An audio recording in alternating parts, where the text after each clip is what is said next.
What? No! No! And we are back for another episode of Dead Last Cycling. And this week, we were battling not only a Zwift race, but a heatwave that by the end of the race left me questioning my life choices. All right, fellas, we're back to Zwift Racing after a week off. Queen's Highway. Very punchy course.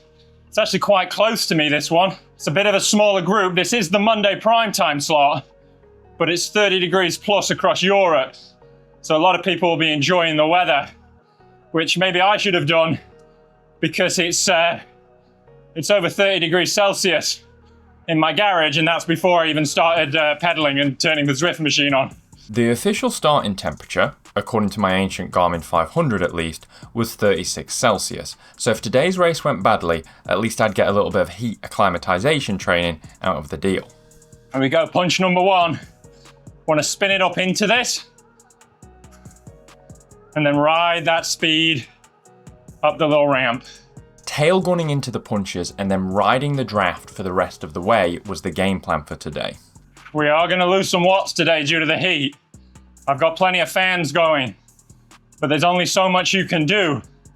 If the ambient temperature is over 30 degrees and you're in a box with basically no ventilation, it just is what it is, right? Don't want to sag too much on here because we've got the descent into a second little kick. So kind of want to move up towards that second little kick so we can fully relax on the downhill. With this route taking us on effectively 6 laps, it was going to be attritional, and anyone who went over these little punches in bad position would find themselves working on the downhill and then not recovering in time for the next punch. It's like everybody's still together. So we might have a smaller group, but anyone that's racing in this weather is serious about putting in a shift.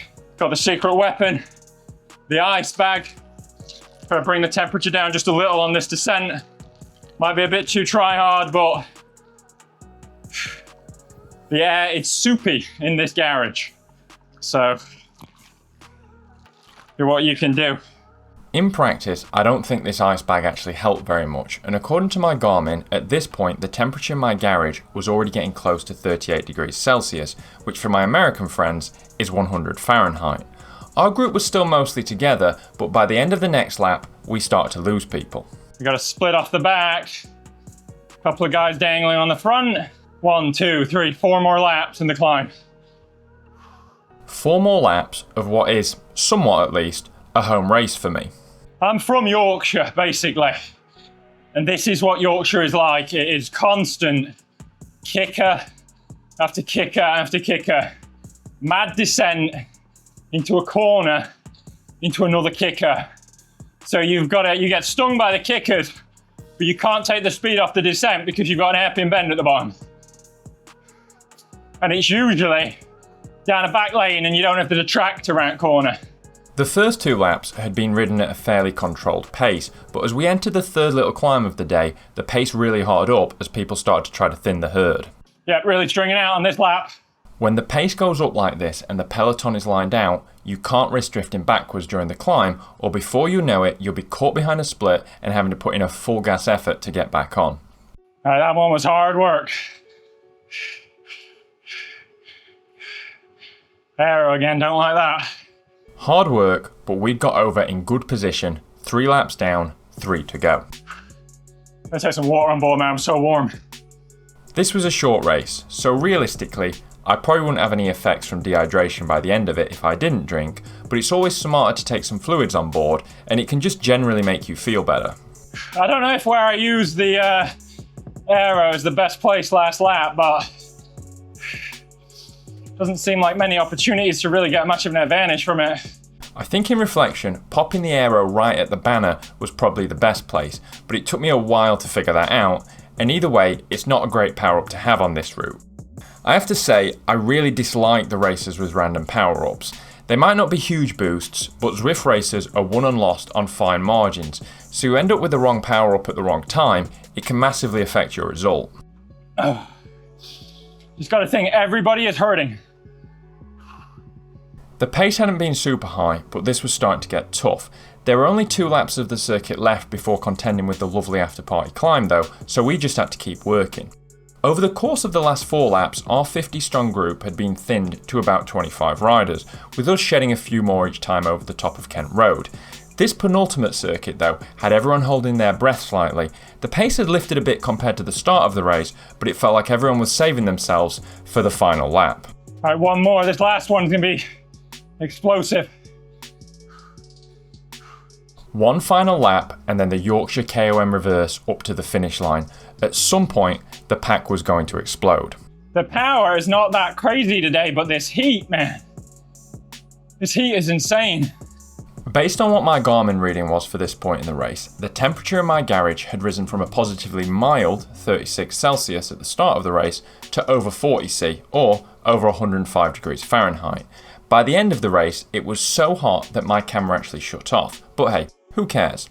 We had a race to finish, and this week, I actually had a game plan. Survive the laps of Harrogate, spending as little as possible, and then attack on the after party, which is a 2-step climb.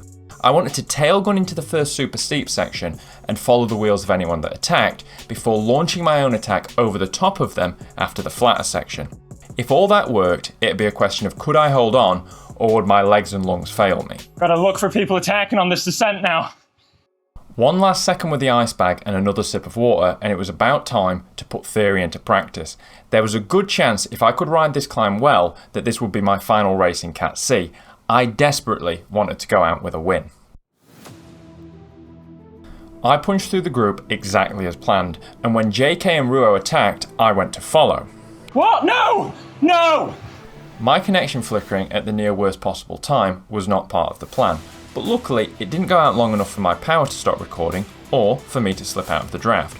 Ruo was punching hard, but I was able to follow his wheel, even as he tried to bob and weave me out of the draft. Ruo's push had gapped the field, and as we hit the second steep section, it was my turn to attack, and quickly I was able to ride him off my wheel. This was exactly the move I'd been looking to make. I just had to hope that I could hold on, and in the heat, breathing was proving a serious struggle already.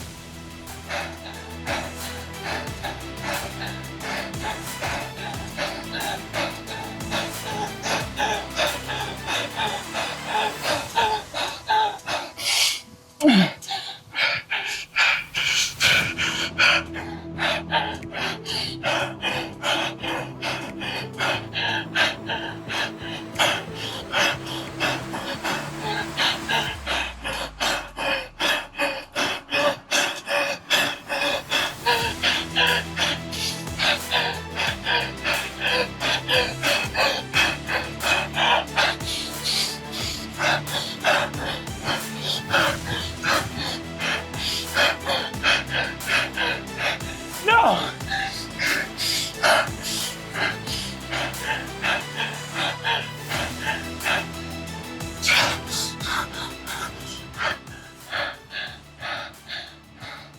Oh, I hate you, man. Chapeau, but I hate you. I gave everything, guys. When I tried to stand for a second, I couldn't keep going otherwise.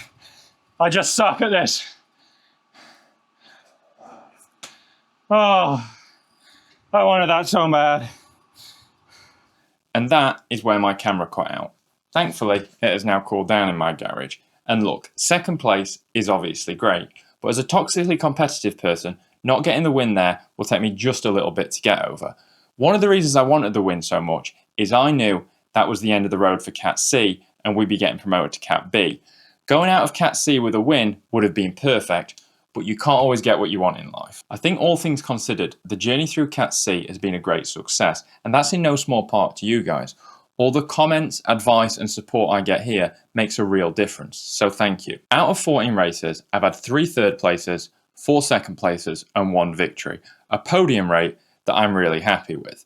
Now that it's time for Cat B racing, thoughts of the podium will be thrown out of the window for a while, and they'll be back to the dead last cycling routes of desperately trying to hang on and survive. As always, thank you for watching, and if you could like, comment or subscribe, I'd appreciate it. I'll see you next time.